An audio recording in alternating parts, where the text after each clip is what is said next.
there's not a lot of players in our space. Like we're the biggest in the supply chain, like in the world. Like we are absolutely the biggest in this space. And there's one company on the e-com side that's bigger than us that does like the e-commerce side, but the supply chain, like the tech, the integrations, there's just, it's hard, man. It's like, it's super complex.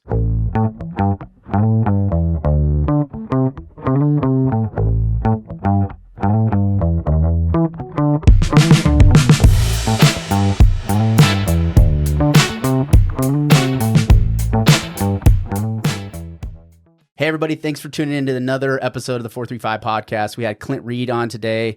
Thanks for being on, man. He's one of the biggest tech companies in Southern Utah, if not the biggest employer of actual residents here in Southern Utah as a tech company. I loved his perspective on what's going on in our local economy, how he feels about local politics, and how we kind of bridge the gap between the two things. But it's important that everybody pay attention to those businesses that are in our community, because that's what's going to keep us driving as the market inevitably changes up. So this is a great episode. We talked a lot about a lot of different things, so enjoy it.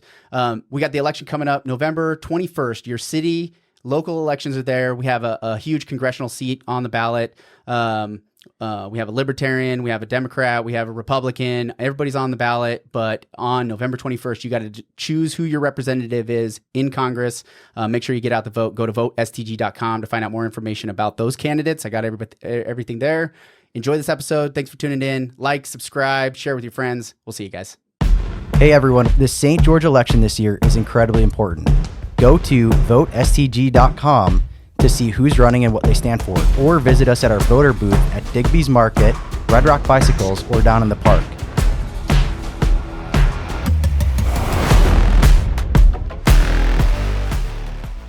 I really want your perspective on, where do you think, watching the last like 5 years kind of unfold since you've been out here? I listened to a few of your interviews and stuff that you'd done before with a couple other people, especially you did a few of them 2 years ago. And I saw, did you win CEO of the Year, Utah CEO of the Year last year in 2022? Yeah. That's pretty cool, man. Yeah, that's cool. Was that, you don't seem like a kind of guy that likes to...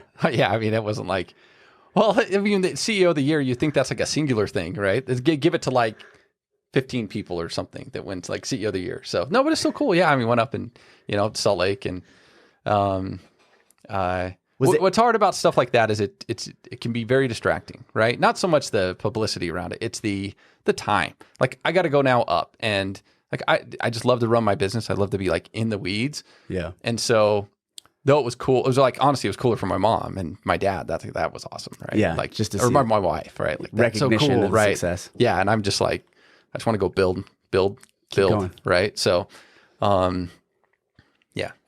So, thinking about that, so they give it to a bunch of CEOs, and it was like a business organization. Was it like Utah Business? Yeah, magazine? Utah Business is the one that does it. And it does it, yeah. I don't know how they do their selection process necessarily, but I think because I was so naive to it, I'm like, oh, I'm like CEO of the Year, right? Or whatever. And then I think months later I actually read the fine print, and there's like 10 of us or something like that, which was cool. Or, probably different categories, I'm sure. Yeah. I mean, it's just different industries and things like that. But yeah. No, I mean, I'm probably downplaying it. Yeah, it was very nice of Utah Business to do that, and it's a really cool thing. And yeah. Well, and then it came off the round. You did that Series A round 2 years ago, right? So 2021, you had a big round of funding, and you bootstrapped the business to start, right? Yeah. And so just thinking about like where you've gone and where you've come, I'm sure you've seen a lot of different things change within your industry, but like St. George in general, because what size were you when you came down here? Not very big. Yeah, like it was 10? Just me and Daniel Johnson was my, kind of co-founder, right? We both came down here, and it was just us two down here. I think we had about 7 people up north at the time when we moved. Yeah. So we're pretty small, and honestly just loved it down here, and we were still small enough to make a move. So yeah, we moved down here, but it was a small team to start. So then as you've grown, so you were just telling Blake you're around 100 plus. Yeah. Just over 100. Yeah. Yeah. And one of the interviews you had said your goal was trying to get to 200 here, by the end of this year, or next year. Yeah, that would have been an interview a couple of years ago. What's interesting now is like what's changed? AI. Like, do I really need 200 people to achieve the same revenue goals and growth? So a lot, especially with the type of business. Oh yeah, like we can automate a ton now and grow and scale with fewer people. Yeah. And that is absolutely realistic. So that's been what's changed probably. Do I think we'll end up at, 200 plus by default? Yeah, I think it will end up happening, but that is definitely not the goal. The goal is to build the best product possible with the smallest team possible, because culturally, it's just once you get over about 150, or 120 even, the culture changes significantly. And this group right now that we have, it's just awesome. We just have an awesome team. Yeah. I was as polarizing as he is. I read the Elon Musk, or I listened to. Let's be honest. When you can audio listen to it at 2 times speed, I'll go through a book that way. But Isaacson, who's the author? Walter Isaacson's biography, because he had another biography done by another gal. I can't remember her name now either, but I listened to that one, and he kind of focuses in on the takeover of Twitter, and then I kind of watched that saga. But then he scaled way down. Twitter's way down. Way down. So many employees for doing revelation for anyone, even if they don't agree. And it's true. Like our investor and some other people I've talked to have brought up that example of what he did. But not only did he do that, he did that in every single one of the industries, right? Yeah. He did it in car, he did it in rockets, he did it at Twitter, where he's like, how do I squeeze every single amount of efficiency out of all of the labor that's there? And in some cases, he went the automated version and was like, that was a mistake. Yeah, I need the human. I need to add people in. So it's interesting. Because I took that in being in real estate, and I'm basically a 3-man show. There's only like 3 of us on the team, but it helped me kind of rethink, like in scaling businesses and looking at how we can do things, helping me rethink it differently. So that's really changed for you. Has that been in the last? Just since? Oh, honestly, since last year, LLMs have come out, like ChatGPT, as large language source models. Yeah. The ability to achieve certain tasks that took people is changing fast, and I'm surprised how many people. They're kind of aware of what's going on, but really are not adopting it. Mm-hmm. I think we're really good at adopting it, and I still think that we're not nearly leveraging it like we should. Yeah. But yeah, you can scale a team now to, there are teams like Midjourney. I don't know if they have like they're the AI generative images, right? Mm-hmm. When you see these photos and stuff. Yeah. Like, super small team. I can't imagine how much they're worth. They have the best AI generation for imagery than anyone, and so you can do a lot with a small group. And the goal isn't people, right? The goal is to build something great. Yeah. Well, and that's something too, which it's cool, because you're in a town now where you're like, without the labor pool that's really local, even though you kind of have a world of engineers and a world of people to hire from, you don't necessarily want that. Going back to the cultural thing, right? Is that you want to build a business where people love the product because they love the people they work next to. They see you, getting in the weeds, and going back to Elon, right? He's on the manufacturing line. He's sitting there doing the coding at Twitter, sitting there with the engineers and the designers, pushing product forward. And I think, we get into this world where we're trying to do less. Like, everybody's trying to do less. It's like this fast track to retirement.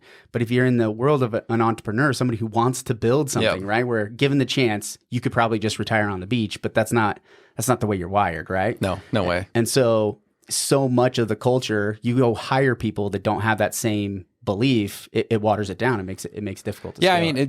During COVID, because we were forced to do a lot of remote work, we thought, okay, let's experiment with this remote work thing a little bit, we made a fair number of hires remotely, and very few worked out. And the ones that worked out they're great, right? Yeah. But you have to be great.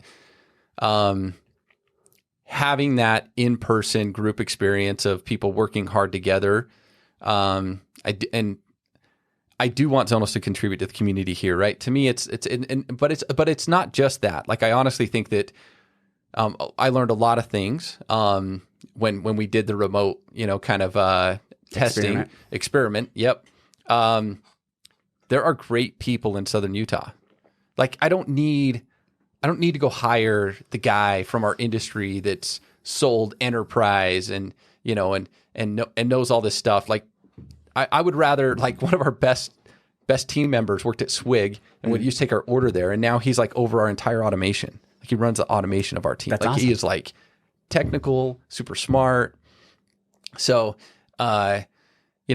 giving people here an opportunity to do that is way more. So yeah, we have about 90 people. I don't know, 90 or so in St. George, and then we have a team in Australia. So we have an office there. And then we still have a few remote people that are scattered. Yeah, you have a really interesting business. So something that jumped out to me. So if they don't know, Zonos is a technology, software as a service technology company that helps e-commerce. Help me if I'm getting this wrong. It helps e-commerce businesses sell internationally, because unlike in the United States, foreign countries and foreign citizens, when they go buy something online, it's not like when they buy it here in the States, right? Maybe help. It's because there's conversion, there's tariffs, there's fees and things that once it gets to the country, and we're talking about lots of items, right? Yeah. I mean, well, when you say lots of items, like, there's lots of different products, but the order value is an e-commerce order, right? So this is low value orders that are $100, $200. Yeah. Okay. And then, so they don't know that there's extra fees that are on top of it, or it gets stopped somewhere and they don't get delivered. So yeah, I mean, you got half the business, right, of what we do, which is the e-commerce side of it. The shoppers are usually more in the U.S. We wouldn't know, right? So because you did a good job at explaining it, but you probably had to do a little bit of listening and reading to understand this problem, right? Man. Yeah, talking to somebody about politics. But dude, I get to sit down. If you were a Canadian, you'd be like, last time I ordered something from the States, I got hit with all these fees and all these taxes, and so they're all hyper aware of the problem, but they don't know how to. They can't solve it. They're just the buyer, right? So they're upset about their buying experience because they will get taxed. We're familiar with tax, but a duty or a tariff is also a tax, and somebody has to collect that duty or tariff. They're going to charge a fee. And now how do you calculate that in a checkout up front so they can pay it all sight seen and not be surprised, and do that to 200 different countries when every single item has a different tariff, right? Like the shirt you're wearing and the shirt I'm wearing, depending on what the make is, might actually have different tariffs into the US and different tariffs into Canada. And so just think of the amount of, and the table and the mics and all of these have different. So it's a major problem for retailers to solve this. And that's what our technology does, is it gets it in the checkout. That's the e-com side. We have the supply chain side, which is like, so e-com side, customers imagine, Bed Bath Beyond or Overstock, right? Or Rocky Mountain ATV. I'm using some of the more local Utah companies, even though, GoPro works with us. And then you have the supply chain side, which is the United States Postal Service, right? So they have a different problem, but they need the same information. So you go to the United States Postal Service, you don't realize that when you ship something from the USPS that they ran it through our software at the counter to make sure that they could actually get it into Europe, that it's not restricted into Europe, that it has a harmonized code on there, which they need for the paperwork or whatever. So we have this whole supply chain side too, where the carriers and customs or brokers or anyone kind of in that world, they need the same type of information, but it's to solve a different problem. They need to get it cleared and they need to be compliant. E-commerce companies want a better experience for their shoppers. So we operate in both. We kind of have business units that do both those things at the company. And they are honestly, they're like two different companies. It's the same engine, but two totally different value props. Yeah. And then also like the keeping up, right? So the maintenance, the product maintenance, the service maintenance, like it seems to me like on the logistics side, with USPS, right? Let's say the European Union changes their laws on tariffs, or Yep. all these other countries, let's say, there's some emerging countries in Africa that are now shipping, there's all of a sudden, a bunch of shipping going back and forth. You have to go in and make sure that you're falling within those compliance. So somebody's got to go in there and make sure the Right. data that's getting Yes. uploaded by the Postal Service is accurate. Yeah. Right. Yeah. That we have the up-to-date information. Up-to-date, and yeah. then we use AI to help not flood them with information that's irrelevant too, right? So Right, yeah. only a t-shirt could have 1 million restrictions when in reality it probably one only matters for e-commerce, right? So we have to Right. filter through a lot of that information that's noisy. Uh-huh. So yeah, I mean, we source some of that information. We might buy it from some partners that are really good at that, and then other parts we have to actually source ourselves. And we have a team that just staying up on laws, like Brazil just had a new law, or Singapore, and like you're just trying to Sift through, get ahead of all it. that. Yeah, for sure. So that when that law gets enacted, we're ready to. For our customers, they don't even know. Like a lot of them won't even know something changed. We just do it right. You're just doing it right. So going back to the original thought that I had is Gary Keller was the founder of Keller Williams. So Keller Williams is the largest privately owned real estate brokerage on the planet, right? There's like 200,000 agents. They're in like 180 countries. They're like all over the place, right? And so Keller Williams, the very first like reunion, they have like these conventions every year. I heard him say, find a gap and stand in it and don't move, right? So like find a gap in the market, stand there, and then just make it happen. Yeah. And it sounds to me like that's exactly what you did. You were working for UPS, right? Yep. And you saw this hole. There was this hole in the industry, and you just jumped in. You said, this is a gap that I know I can fill, or you felt confident that you could fill it. And then you just been squeezing your way in there and growing. And is that was that the thought? Yeah, spot on. I mean, I was trying to sell UPS, and I realized that UPS wasn't the problem in the sell. It was the shopping experience. And because it was so bad, that meant the experience for the shipper, the seller, the merchant was terrible, because then their customers are mad, they're upset. And I'm in there trying to explain how it just all works, right? Mm-hmm. So imagine. So what did you do for UPS though? I was a sales rep. Okay. I sold. I sold international. So I was like the accompanying rep, typically, like the expert, the subject matter expert. And I would go in there, and the rep would be trying to sell our services, and I would say, okay, here's how international works. And then I think I got so good at it that I started to scare off the companies because I'm like, well, actually you should do this, and you need to do this, and this is why I have these problems. And they're like, I remember I can't do all that. There's one guy's like, I'm turning it off. I'm done. Yeah. And that was I remember that specifically being in Salt Lake City, in that office, and him turning off his international after I explained how to solve his problems. Like, hey, no, you can do this, and here's what you need to do. I know you have all these. I know this is painful, but just do these things. He's like, no, we're just gonna turn it off. And the sales rep's probably looking at me like, what'd you just do? You just killed my deal. And I left, and it's like, man, if you won't sell your stuff internationally, like, I'll sell it. Like, and so it kind of started with that concept. The idea though is how do I such a small mind, that small mindedness of being like, this is too challenging, I'm just going to ditch it. Yeah. Well, but think about it. Domestic's 98% of his business. You just talked about standing where being focused. For him, he probably made the right decision. He's like, look, the juice isn't worth the squeeze here, man. The world is huge. Yeah, like I can't deal with all this. I have a small team. Like, that's true. How am I supposed to do this? Like, forget it. Yeah. Thanks for that's a good point. Making this clear for me. I actually shouldn't be doing this. And I'm thinking. And now he's a client of yours. Just kidding. I don't even know if he's in business. That guy anymore. I wouldn't be surprised if he wasn't in business, because presented with like a solution to the problem that you have, for the ability to see that long road. And as we're going into the economic conditions that we're in right now, people have to, so many people want to react in that short term and forget that this is a long game. Right. Yeah. So we've really played to those customers that, look, they want to invest in this, but our software is there to enable their growth. Yeah. And those are the customers that come to us. They're already shipping internationally. They might use UPS. They might use FedEx. They might use some custom, some niche, logistics company. Yeah. And then they say, okay, hey, I'm using these guys. Do you work with them? Can you calculate all the duties, taxes, and specific to their services, right? Because it is service specific. So, so I started off and had my next door neighbor build me a little checkout that was just for international shoppers. Wow. And I think I paid him like $5,000. And I got a $15,000 loan from the bank. And then, so I got that loan, quit my job at UPS, had him build that. Still had 10 grand to try to survive on. And I cashed out my 401k, whatever I had at the time. I was 30 at the time. So, I'm probably not much there, but, and then you made it happen. Yeah. Just grinded. Yeah.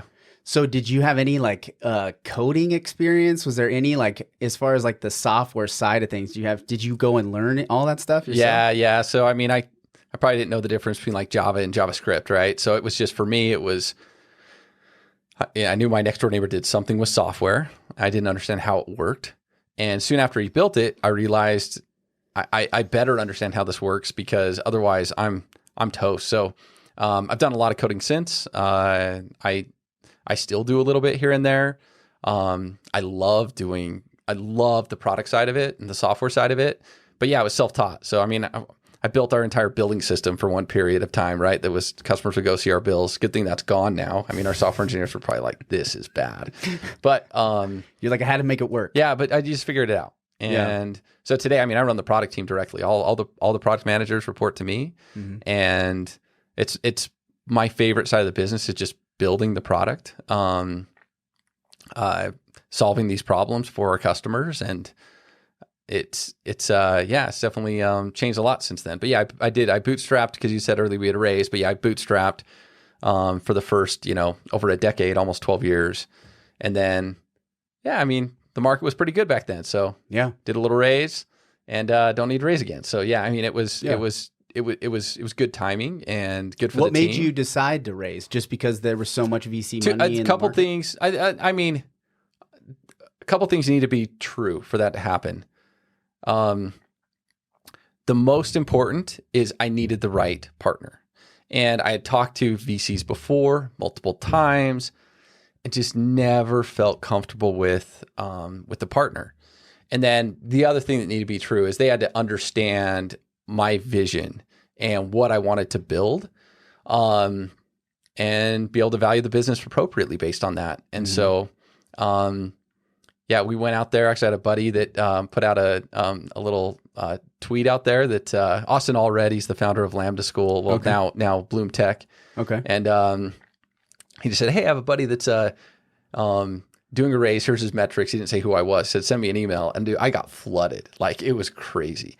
So actually created a little bit of a bidding war. A bidding war, of sorts. And honestly, the investor that we went with came from him. Yeah. Came from that tweet. So even though we already kind of had some of the mix, and they've been great. So yeah. And so thinking of where you were when you raised that money, I was worried as the market started to tip, especially when, you have the Fed coming out legitimately saying we want people to go unemployed. We want people to lose their jobs, right? For us to solve their overspending problem. I was a little bit worried about Utah County and the amount of VC money that went through there, and a lot of the smaller tech companies that may have raised a bunch of money, and then with good reason. And so you kind of have a little bit of a frontline view of what's going on up there a little bit, do you? Yeah, I mean, a little bit up north. Yes, I mean, I think that there's I've noticed some challenges. I probably won't name any company names that are but I'll say outside of talking about up north, like we had a competitor that did a $40 million Series A about a year ago, and they're in Estonia, and they just went bankrupt. And I'm bankrupt. Didn't pay their employees for 3 months because they thought they were going to be able to figure out how to get more money. They kept telling the employees, I don't know what they told them, right? Like, oh, we're having payroll issues. Like, what do you say? Yeah, they'll just come up with and they're just under, anything and just everything. Boom, fold. And then a big, massive like freight forwarder recently called Convoy. I think a freight forwarder, like I'm not familiar really with that freight industry as much. And they've been lots of noise, bankrupt. Boom. I mean, it's ugly.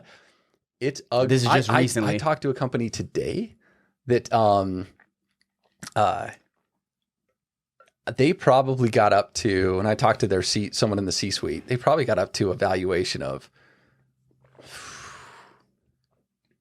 10 plus billion, and they have about as many team members as us right now. Ooh. And now they're just trying to survive. Like there's no way they'll ever hit that valuation again. No way. They're toast.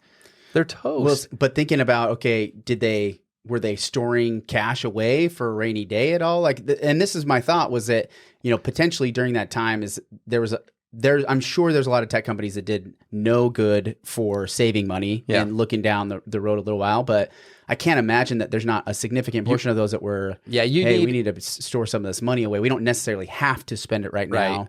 We're for sure. There's the good ones that did that.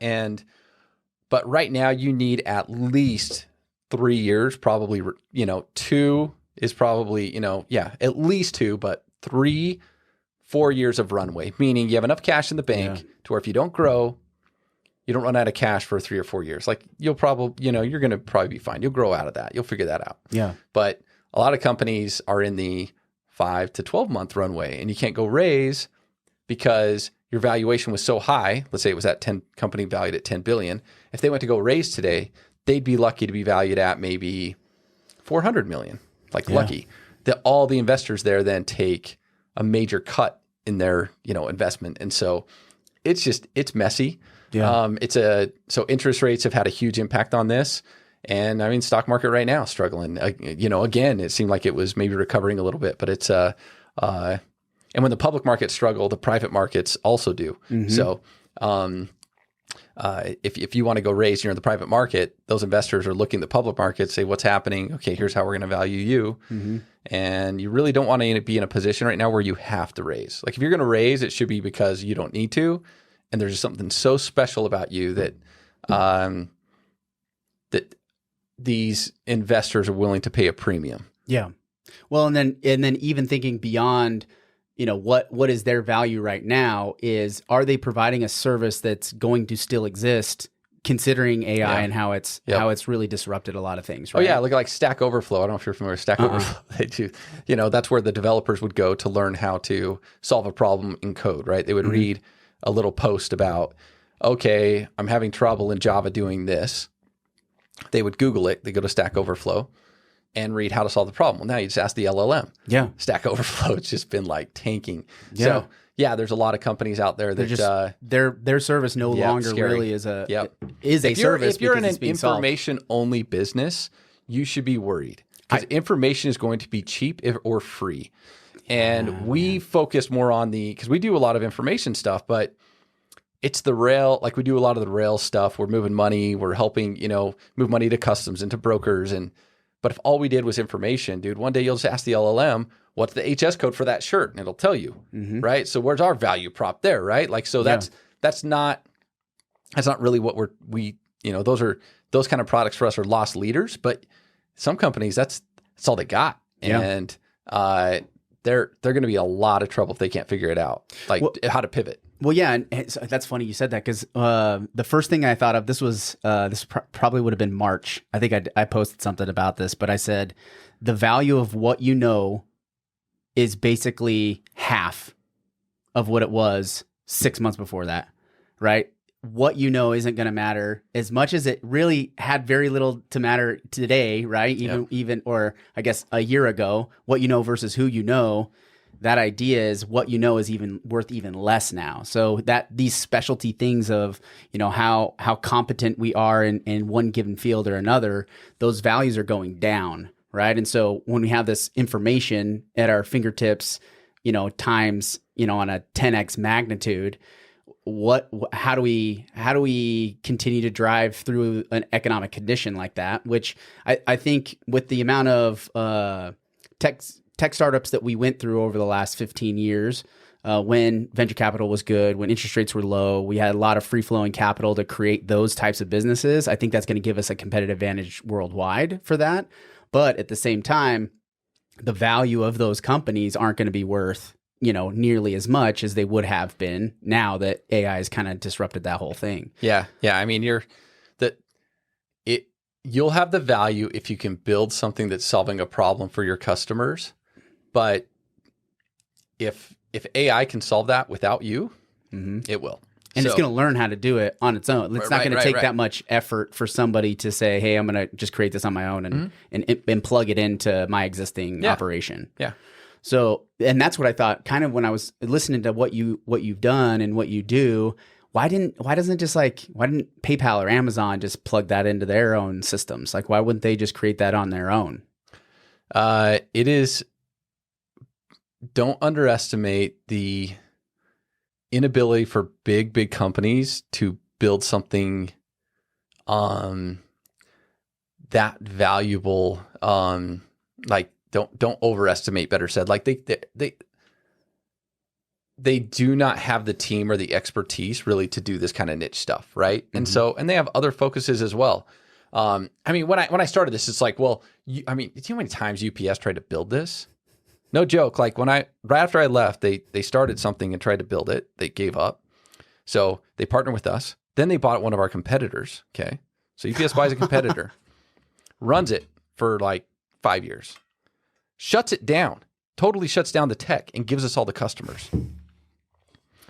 Like, oh my God, FedEx buys a competitor, shuts it down after 6 years, and now they give us all their customers. Wow. So it is. But I guess that's true. That's true too. Is like the logistics companies, like those large, companies that are very specific in what they do when they're not technology companies. So that's why I thought, why wouldn't a larger, a payment platform? Because they're not a cross-border company. Now you're into like, so point. It's like, yes, you're right. And that is why UPS is a cross-border company, but they're not a technology company. Right. Amazon, right, is a marketing and a logistics company and marketplace, like tons of stuff. Not really a tech company. Are they really like a cross-border global trade? Like, I mean, they know a lot about. That's not what. Even when people buy on Amazon today, that's not really. If you can't, if you're in Europe, you just really can't go to the US and just buy and ship to the like Europe. Like it doesn't. It's not how it really works. They don't really have the cross-border problem. So. Has PayPal, yes, is this possibly an adjacent industry they might get into at some point? Yeah, but I've heard a lot of this stuff for the past few years. There's not a lot of players in our space. Like we're the biggest in the supply chain, like in the world. Like we are absolutely the biggest in this space.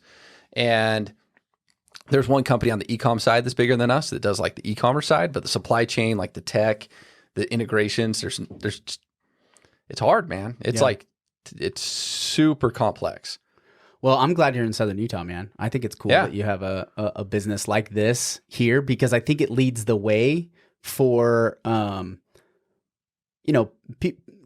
kids that are here, the kids that are in college to see companies that exist in a smaller town in a smaller market, but that their services are global.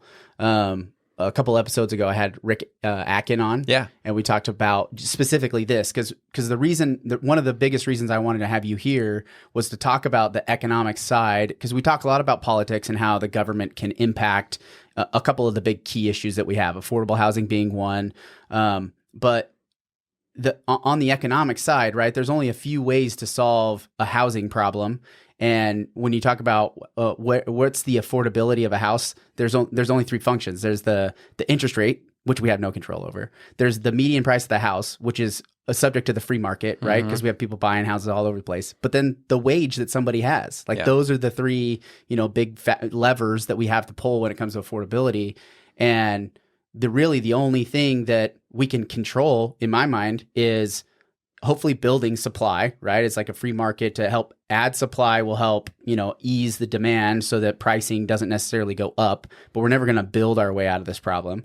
And so bringing wages up seems like a great solution, in the long run is finding out ways to create an economic environment where businesses like you want to be here.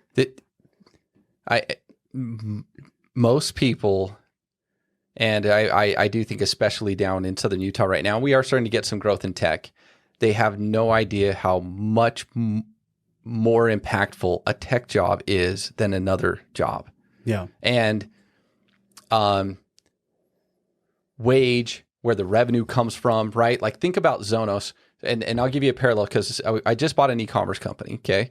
And me and my son, because he was going to go to college, I'm like, cool. Okay, dude, so instead of college, tell you what, let's take it $50,000 I'm going to waste on college for him. Like it's not, you're going to be a doctor? No. Okay, let me go through the list. All right, what do you want to do? Tell you what, let's put $50,000 towards the purchase of this business. Yeah. So we buy this family business. But dude, the wages there are going to be like $15 to $20 an hour. Sure, we have a 40,000 square foot warehouse and we'll have 4 to 5 employees.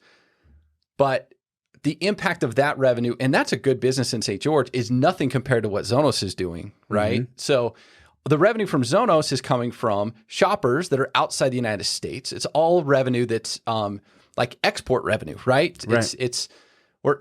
And then that money gets pushed into the economy here, and wages that are well above six figures, right? Like you can't compare it. And then the number of employees that we have, and I'll tell you what, there's some other great companies down here too in tech, right? TCN, Vasion, Busy, go through the list, Smart Care, there's Plantston, there's a ton, and I'm sure I missed a couple in there, but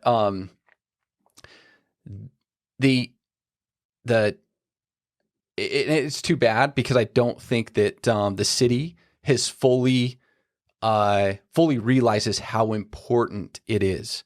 Yeah.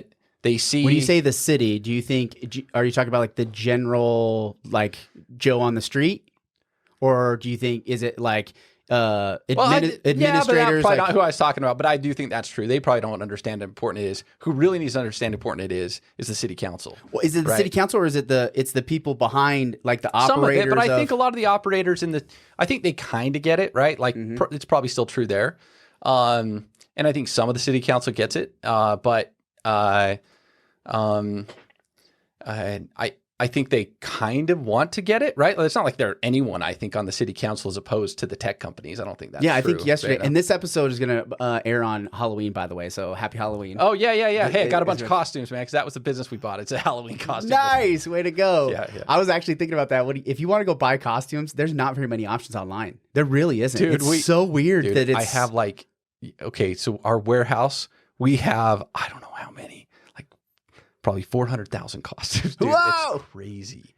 Well, so the warehouse right now is just full. Like we're trying to get it all stocked into inventory. But next year, what I need to do locally is do like a blowout sale of a ton of this inventory, because I bought this guy's business. He's been running it for like 24 years. I've cost there's some cool costumes, but he hasn't sold them. He hasn't been put all the money into real estate. He hardly runs the business. So that's funny. Anyways, hey, I actually encourage people to do that. Build a business and buy real estate and then get out. That's what he did. You're good to go. It's what he did. All his money was in real estate. And that's brilliant. Why am I doing this anymore? I need to sell the building that I own that this business is in. So, because it's now worth $31 million instead of $2 million. Yeah, right. That's crazy. Yeah. Well, so I don't know why. Sorry, I don't even know why I brought up Halloween. I was going to bring up. No, I can't. Okay, that's all right. That's all right. It's okay if you lost a train of thought. It was gonna air on Halloween. Maybe that. I know it was right before that. We're gonna air on Halloween, but we were talking about the city and the council. Yeah, and knowing the importance of the technology, that side of things. But yeah, let's just keep talking. Let's keep going along that thread. So, do you think that there's what part of the message, like if you were to send as concise of a way as you can to send that message, I think you did a good job of saying, hey, the compounding impact of the dollars generated by your specific tech company is something that we would never have access to in our economy, right? Because we've built our economy around tourism. Yep. Intentionally so, right? If you go to Wikipedia, if you look at anything on the internet about St. George, Utah, it's like parks, recreation, trails, golf. Yeah. Like come here and have fun in the outdoors, right? Like they've built that brand and they've been really successful at it. And now that's actually what we got. That's what we're reliant on. And as we shift into the changing economy, those aren't revenues that we can count on. These aren't, guaranteed yields of like, hey, we built our tax base around, tourism and resort taxes. Well, that's ebbs and flows. And the infrastructure required of that requires a little bit more of a dynamic economic situation. And if you pull up the top, 25 companies, top employers, right? Because I think there's a couple of sides to this. We want businesses that are going to employ a good amount of people, and then also that they generate revenue because they employ those people and those people go buy stuff and spend money in town. So the number one is Walmart. And then number two is IHC. And then pretty quickly, I think number 5 is the city government, right? Yeah, so it's like, less there's... And then here's the challenge. And now we get to Tech Ridge, which is... And you will see, and I've seen other tech companies here start to hire more remote. Mm-hmm. And that is going to happen when you slow things down in the ability to build the experience you want here in Southern Utah. Like I swear it's been so hard for us to pull this off in Southern Utah that the temptation to just go hire remote and say, screw it, because where do I put 100 people in a building for a tech experience here? Where do I put them? Yeah. So what needs to happen? The city's got to figure something out fast. Mm-hmm. And what do they not do? Figure out anything fast. They don't do anything fast. And so, hey, unless they're trying to build a city hall. So what if they want to build City Hall? They'll move that real quick. Oh yeah, geez, yeah, exactly. No, you're exactly right. Like they're crushing through that project. Yeah, they want to build a new city hall to house all their employees. Yep. You know that only takes 18 months. Yeah. So look, have a building. I know a CEO of a tech company here it's a remote only company. It's a massive company, and we get zero benefit in Southern Utah from that company, from the CEO being here. So why can I do that? I don't need a building here, right? But I want to contribute to the community. And we go up to Tech Ridge, and I think we're going to, have a building next to Vasion. And it took, the development agreement forever to pass. Yeah, and I think that was actually what I got off track. And everybody's plots blame at each other, right? They're like, oh, it's, this person's fault, it's this person's fault. It's like, I don't really give a crap. All I know is I can't do the building. Yeah. Next thing I know, the building goes from 30 million to 40 million. Yeah. And in the meantime, and I put tons of cash into making sure that building happens, right? Right. But the development agreement isn't ready. In the meantime, we go to the city. We're like, look, we're kind of in a tough pickle because we're in Vasion's building. And Vasion's like, you got to get out of here, man. We're growing. You can't just squat here forever. It's like, hey, yeah, that's fair. So the city was very helpful, and like we took over that old FedEx hangar. That's where we're at, up on top of the ridge. So we then have to put, tons of cash into that building to build the hangar. That's a temporary. And if you've been in there, have you seen? It is. Yeah, it's cool. Yeah. It's a bit Sardini, right? Yeah, I mean, it's awesome experience, but dude, you can't fit another desk in that building. Yeah. So we're trying to now do a container park. Mm-hmm. And I have to put tons of cash into this container park so we can then also flex there. In the meantime, I'm supposed to go build a building that goes from 30 to 40. So what do I say guess what I said? I'm out. I can't do that building right now. Mm-hmm. You guys missed the boat here. Mm-hmm. And I think they passed the CDA last night. Last night. Yeah, that's why I got off track, because I was going to say it was the CDA. They passed it. So, but it's a little too late. I swear, I feel like they're doing everything possible to not get tech companies to hire people here and build businesses here. So here's a perspective, and not on purpose, right? I don't think that I don't believe any of them actually want that, but that's it feels like. It's how it feels like it when you're the tech CEO running it. Like, I don't care if it's tech. I don't care if you want to blame Tech Ridge. All I know is I've watched the city move at a certain speed and pace, and it is absurdly slow and not urgent. Yeah. And tech doesn't move like that. So if you want to attract tech talent or tech companies, you need to adopt a strategy that fits that world. And Miami has done this great. So everybody in SF is like, we're going to Florida, or we're going to Texas, Austin, and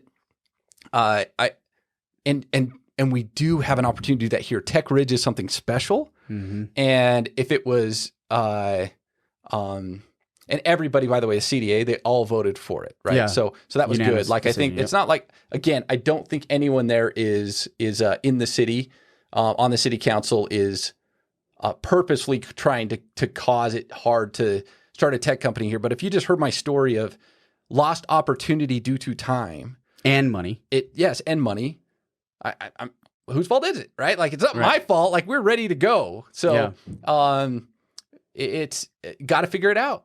I don't care. Get creative. I don't care. Like that. Yeah. So I don't want to be involved in the politics locally, but it impacts us. So there's the one perspective that I'll say is that the city's intended to be slow so that they don't miss something, right? Because when the city misses something and they allow things to happen because of error, that can impact a lot of things, unintended consequences, right? So I think there is a side that I agree with. There's some intentional slowness around decision making as a macro, right? In general. So not to say that I think government should just move faster for the sake of moving faster, but rewind the tape. That the idea for Tech Ridge was presented, I believe, back in 2016. Mm-hmm. So 2016, we're almost 10 years into this thing, and we have a college there. We have multiple tech companies that are there, and it's still not enough, right? It's still not progressing in at the pace, like you said, with the Well, technology companies are, let's say, and it's not progressing because of the that we haven't been able to. so Right? and I think this is I think a mistake that they made is that they own the land to Yep. begin with. It was the old airport, and they wanted a hand in it. Yeah, they right? wanted The to control it. Yep, they wanted to control it. The city Yep. wanted to control it. So I think if I was to rewind it, it wasn't necessarily that them being slow was the problem. It was the ability or the feeling like, for whatever reason, the government has to be involved in all of these things, and I don't think they need to. No, they just want to tell Tech Ridge what to do all the time. And I'll tell you what, if you told Tech Ridge like money or take the handcuffs off, they'd be like, just take the handcuffs off, right? Like,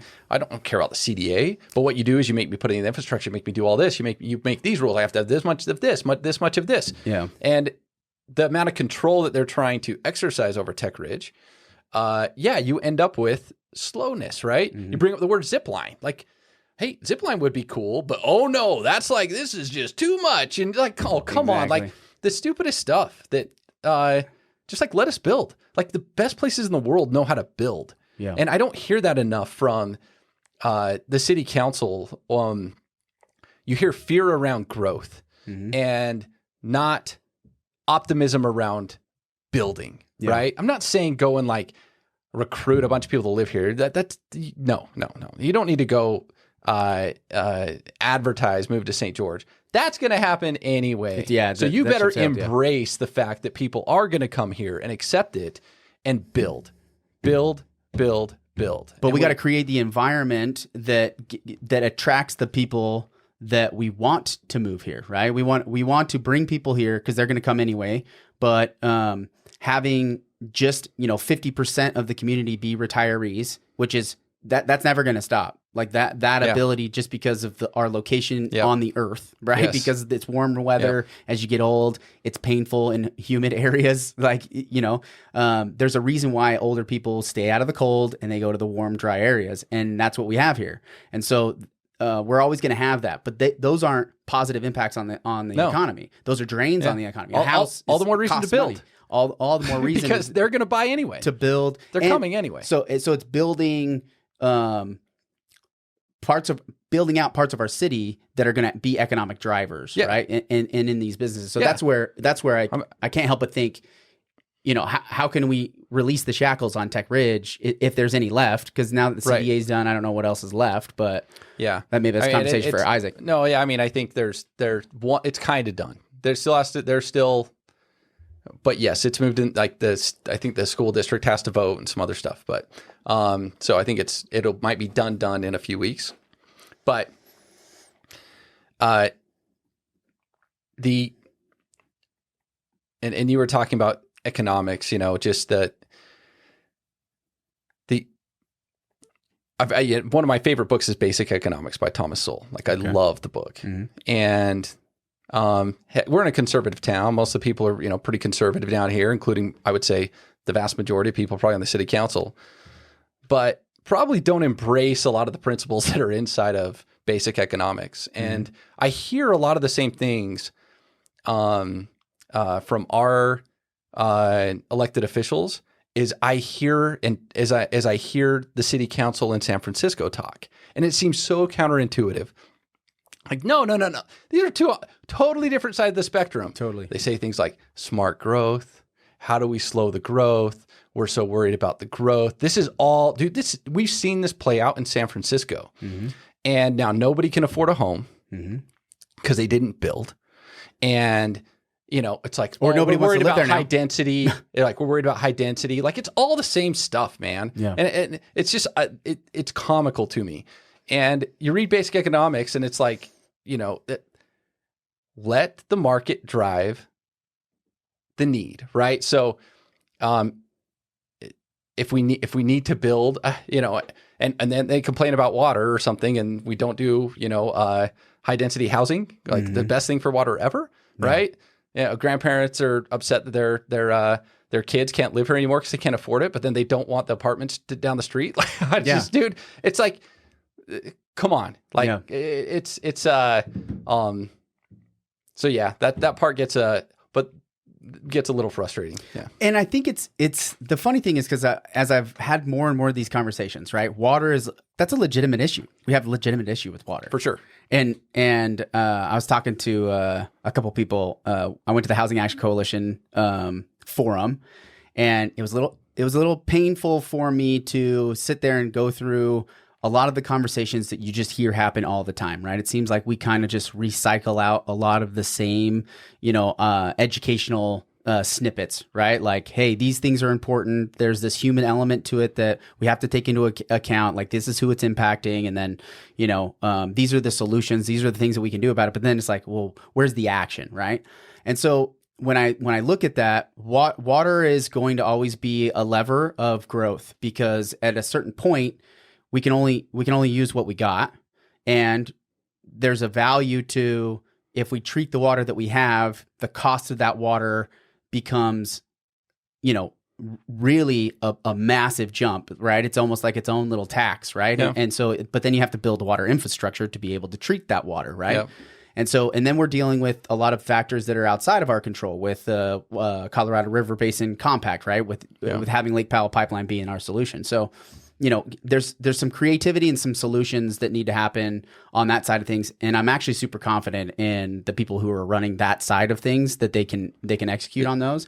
And it's also one of these things that's like separate, right? There's only so much we can do about the water. It is separate. So when it's separate. And so you can't say I'm going to limit growth because of this water thing. They're totally different. Yeah, they have to operate. You have to build regardless. Yeah, because you have to go this direction. Because I've heard people say this, and those that are running for city council, they say, "Look, hey, I'm all for free markets unless the water's happen, unless I can pull the water card, right?" And they pull the water card, and they're like, "Oh, we got a water issue. We got to slow growth." Yeah, like you will have this. You cannot slow growth. Well, you can actually. You can't stop people from buying homes here, cash. The people in California or back east that want to move here, they're still going to go drop cash on a house, no matter what our water issue is. 35% of the houses sold in Washington County are cash. 35%. And that's crazy. It's typically 40. It's typically 40. So we've pulled back on the cash as a percentage of the whole market. Yeah. So if you say, so what is it? No one's explained this to me when I hear it all the time, which is, well, we might have to slow growth if the water isn't there. I'm like, what does that mean? Yeah. What do you mean? You're going to not build so that this happens? Now 80% is cash bought at some point, and then nobody can live here that grew up here? No, go build, and then as a separate issue, figure out the water. That's your job. Figure out the water. And that might mean higher density. It might mean certain things. Honestly, I hope it's not all, you want it to, but you can't stop people from buying homes here and wanting to live here. You just can't. No. So you have to figure out a way to build. The unintended consequences of limiting growth, because then there's only so many mechanisms that you can use to limit growth. Yeah. Right. Because then now you're getting into real dangerous territory where you're like, hey, you own a piece of property, but you can't do anything with it. No, you can't do anything. Yeah. But it's like, we're not gonna. No, the zoning says that I can do this, and I am going to do this. And you can't roadblock me at the planning commission, and you can delay me at the city council level, but at a certain point, you're starting to impede on somebody's ability to do what they're legally allowed to do, right? Yeah. So you just run into these legal issues, right? So then, and I don't think anybody on the city council wants that, right? It's like, if somebody's going to come to me and say, hey, I want to build, these townhomes on this project, and it checks all the boxes, then they're going to do it. But and people worry about, though, it depends on where the house is. What if that the place you were talking about is down the street from them, right? Exactly. What if it's their next door neighbor? No, then it's not okay, right? And what if they're family members downtown, and now I don't want this, going on. And then we end up with Little Valley, where we have just a bunch of houses and nothing else. Yes, nothing else. Just single-family houses that are drain on the water, they're drain on the economy, they're drain on the taxes. Yep. And that's what we're left with, because nobody wanted to do any density there, even though the developers wanted that. Yeah. The developers originally wanted that. And so it's tough too, because I get it. I don't want this to be a massive town. I like it being a small town. Yeah. Right. I like being able to one of the interviews you did, the guy came from Denver, and he was talking about how like the mayor of Denver, he's like nobody talks to him, and he's like a security guard, like a security team. And I was like, is that really how the mayor of Denver operates? I was like, that would suck. I think that's lame. I like being able to know, who Michelle Randall is and know who these people are, right? And be able to call them up on the phone and have conversations with them. I don't want to change that, and I think most people do too. So, but there's a big disconnect between staying in a small town and keeping a community where we talk and engage and also saying, hey, we can't grow in a smart way. Yeah. Because we gotta grow in a smart way. Yeah. And I like using the word build over grow, right? Like build. Let's build for the growth that's coming, because like instead of like, hey, let's grow, like that's going to happen anyway. And then it almost sounds like you're trying to create more growth. Like that's not really what we're trying to do. Yeah. We're behind. Yeah. We're behind. So we got to build. Let's build. One of the best articles, and everyone should read it, is Mark Andreessen. He's the founder of Andreessen Horowitz. Yep. Yeah, he's a smart guy. Yeah. It's time to build. And that's this, and I've sent it to people on the city council before. Like, it is such a good article of why it's time to build and what it means, right? Like, I think the Golden Gate Bridge costs less than the nets that they put around the Golden Gate Bridge to catch the people that jump off it, right? Like, and it took like twice as long, right? Yeah, I've seen that. Like, come on, like, we can't have, like, figure this out. Yeah. Well, and let's build stuff that's cool. Let's build something cool. Let's build something that's not a box. That's not just let's build something memorable. Yeah. We don't need to. It doesn't need to be a big fat advertisement to move to St. George, but let's go build a community we want to live in. Yeah, I agree with that, man. I do. So thinking about Tech Ridge as a vision. So Skyview building, it's on ice. Yeah, actually, I think that it's not totally on ice. We're just not going to be the one in the Skyview building anymore. Okay. So it's absolutely going to go up. I think I probably shouldn't say who or anything because I don't know what. But yeah, it's going to go up. There's a couple it's people just not lined going up to be for us. We're at the different end of the ridge. And to be honest, I love it on that side.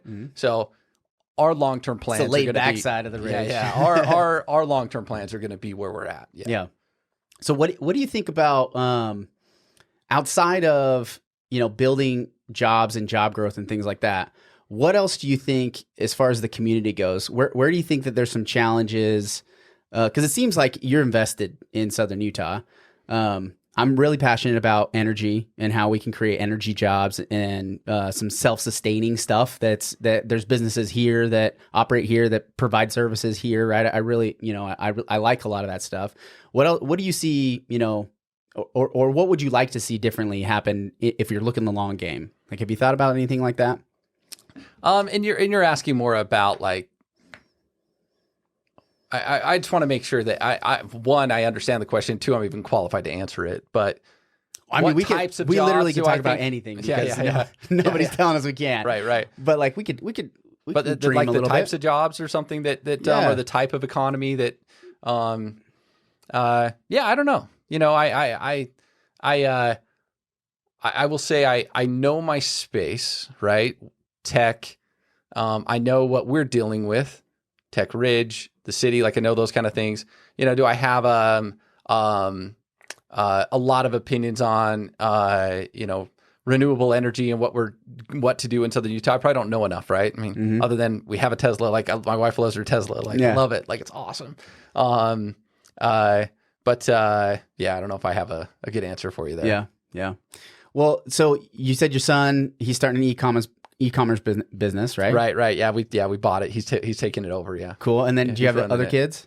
Yeah. So 5 kids. My oldest daughter. Way to go, man. Way to do your part, bro. Yep. My oldest daughter is in Gold Coast, Australia, which is where our office is for Zonos. Cool. She's going to school out there. And she's 21. My son's 19. Just graduated from Crimson High School. Cool. And so this is his this is his first jump into the world. Oh man, he is learning a ton.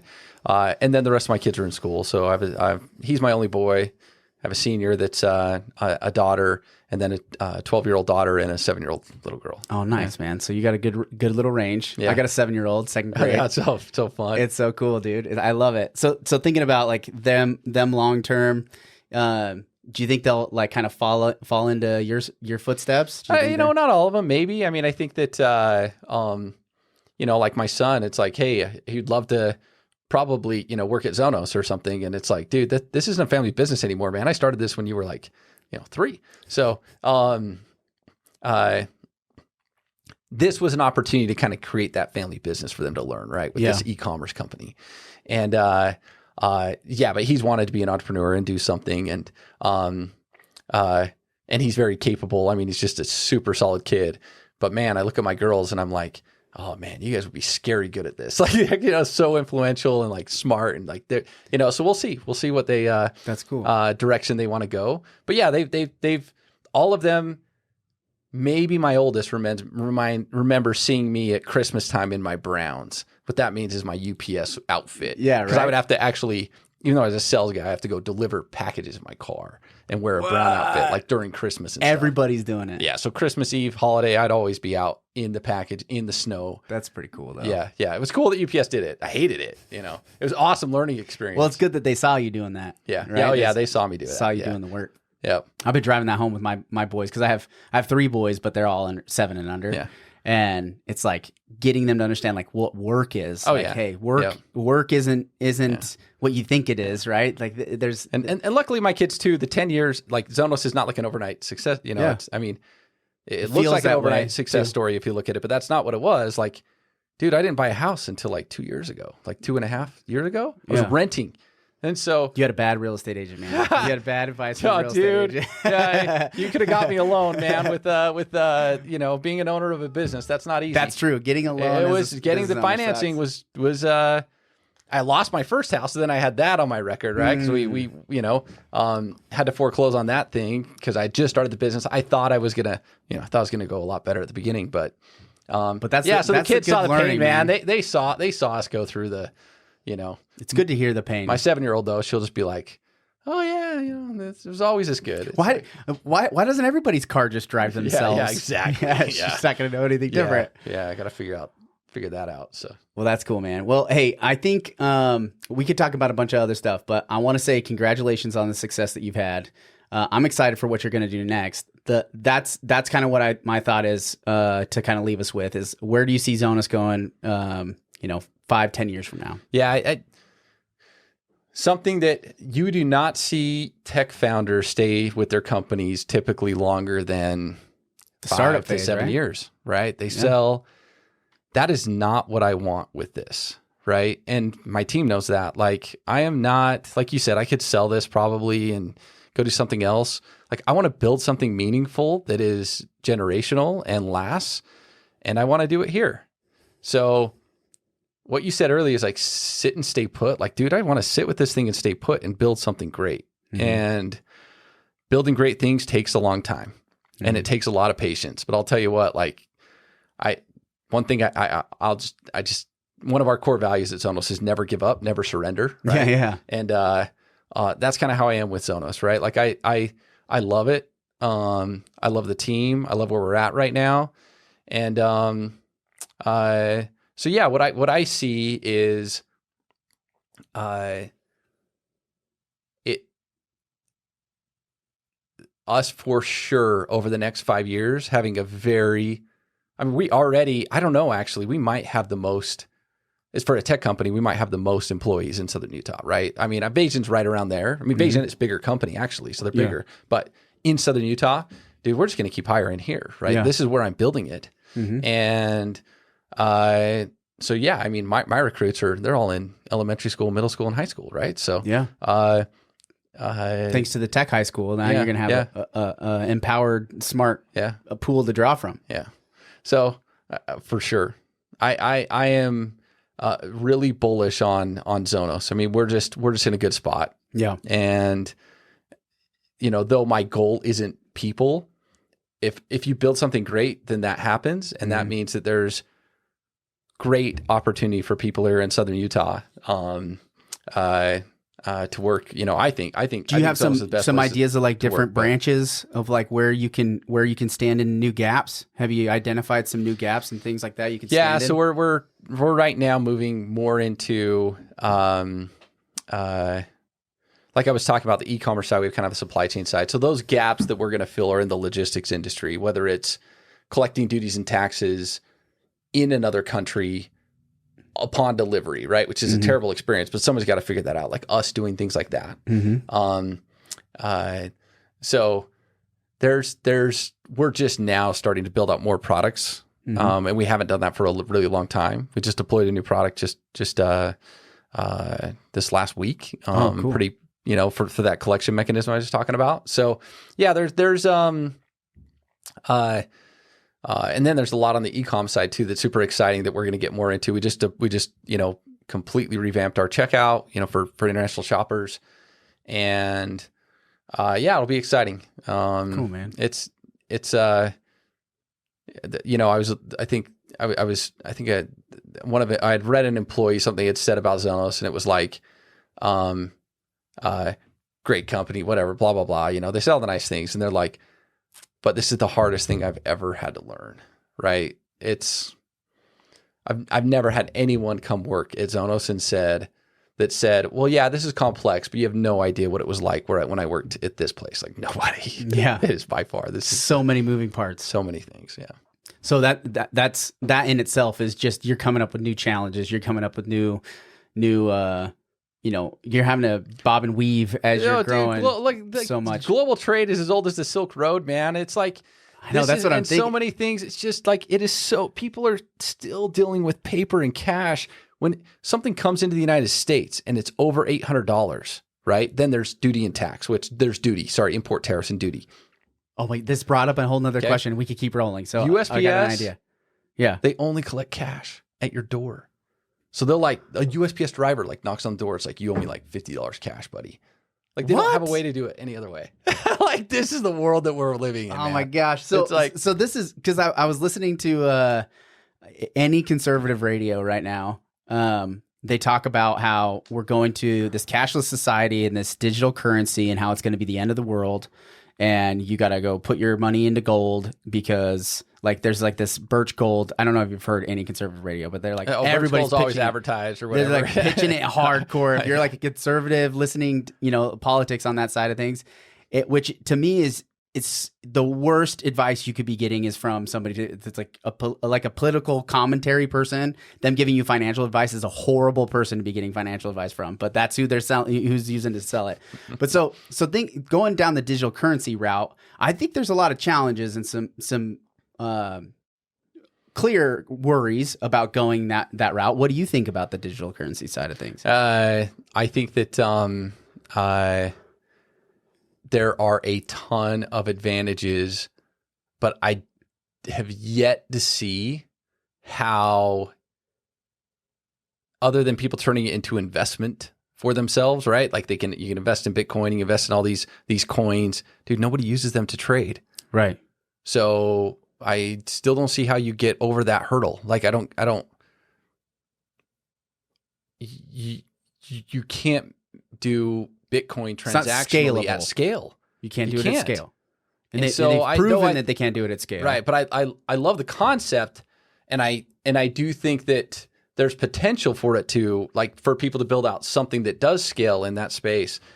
But even the regulation of it, that's the worry is I don't think the U.S. governments become, so we might see it come out of another country and they might kill it doing something with it, but I don't know. I don't know if it's going to be the U.S. though. Yeah. And so do you really see it as being this, we're going to this cashless society?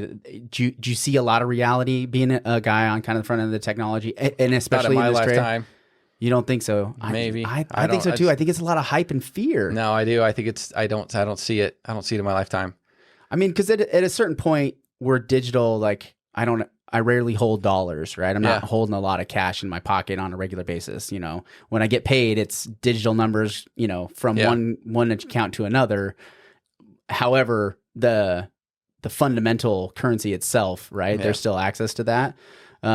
If they dropped some regulation and made it a little easier to, Coinbase has been pretty hammered by, the SEC or whatever. So, rightly so though, because they blew up in this speculative type of environment. It didn't gain adoption into what it's actually intended for, right? It didn't gain adoption into actually using it as an exchange, monetary exchange. It gained traction in speculation only. So as the SEC, they're looking at it as like saying, but they also went to the SEC and say, okay, well, what should we do? And they said, I don't know. I don't know. Do you think they did that just proactively so they no, didn't get the sued? SEC didn't answer. Yeah, well, they wanted to know. Yeah. And then SEC said, you're doing it wrong. It's like, Kate, tell me the playbook. I can't tell you that. Yeah, that's a good point. It's like your taxes, right? It's like, hey, I'd like to pay my taxes. Can you tell me what you owe? No. You tell me how much you owe. You but you better be we'll right, because if you're ever wrong, then you're going to prison, you. right? Or, we're coming after you. Yeah. So, I think Coinbase is, I think Brian Armstrong, has tried to work with the SEC and just been super unsuccessful. But what you said is also true, which is how they came up. I mean, it's all speculative. Yeah. They still get the award for best Super Bowl commercial of all time. Oh yeah. Do you remember it? Yep. Yeah. The QR code. The bouncing QR code. It was so brilliant. The second I saw that, I was like, I bet you that's the most successful. I bet you that's the most successful of actually gaining consumer traffic. Yeah. Because I think it crashed their website. Yeah, I think it did. Yeah, I think it crashed their website. I remember taking a picture of it. I sent it to my buddy. I was like, this is the best marketing strategy I've ever seen in my life. It was amazing. Yeah. People overthink things sometimes.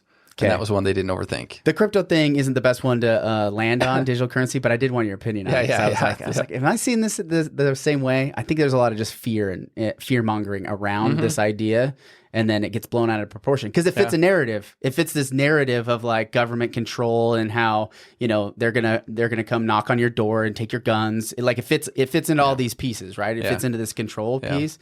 But I don't necessarily. Yeah, but I am, dude. Inflation isn't not scary, right? So, like we should just be we should be scared of. Not like we don't have other problems. Yeah, we should be scared of the actual problem. But that's the thing, is that it's like we're taking attention away from what the real problem is, not this imaginary. It's the boogeyman. It's like if we can have them scared about the boogeyman, then we don't have to focus on the actual problem, which is the Fed, which is created, in that way. Have you ever read The Creature of Jekyll Island? I've not. No. Oh my gosh, it's a long one to listen to, but history of like currency. If you ever get it, if you're on a long drive, man, it's a long drive. That book enlightens you on the creation of the Fed and how it was created, and then where we're at so far. Yeah, I've heard of it. I need to listen to it. It's pretty good. Okay, man. We're gonna wrap. Thanks for coming on. Thanks for having me. I can't wait to interview when you hit to that next stage, man. It's gonna be good. Yeah, happy to. Okay, appreciate buddy. it. We'll see you.